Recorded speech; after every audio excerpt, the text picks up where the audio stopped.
Sosok Dian Permana, anggap panitia bawa kabur uang konser Guyon Waton, netizen curiga panitia kerjasama dengan pelaku.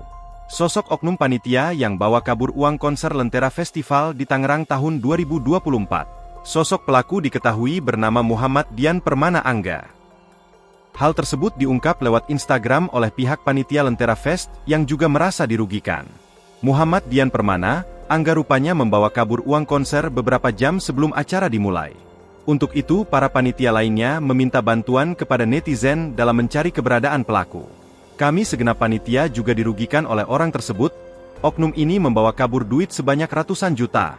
Uang yang seharusnya dibayar untuk keperluan malah dibawa kabur, dan kita ditinggalkan begitu saja hajam. Tolong segera diviralkan, kita cari sampai dapat, ia tulisnya. Tak hanya itu saja, panitia konser Lentera Festival juga membagikan identitas KTP milik Muhammad Dian. Saat itu tertulis jika Muhammad Dian merupakan warga Tangerang. Namun netizen justru menilai panitia bekerja sama dengan pelaku.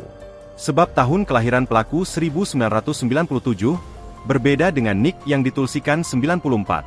Kapolsek Pasar Kemis, AKP Ucu Nuryandi mengatakan jika dalam situasi kacau tersebut, tidak ada panitia yang memberikan penjelasan kepada penonton.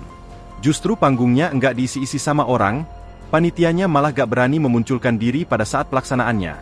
Makanya penonton merasa kecewa dan marah, terangnya. Ucu memastikan, saat ini situasi lokasi telah berhasil dikendalikan dan berangsur-angsur kondusif. Sebab aparat kepolisian langsung mengambil kendali acara konser tersebut dengan tampil di hadapan penonton untuk mengumumkan bahwa konser dihentikan. Download Tribun X sekarang, menghadirkan lokal menjadi Indonesia.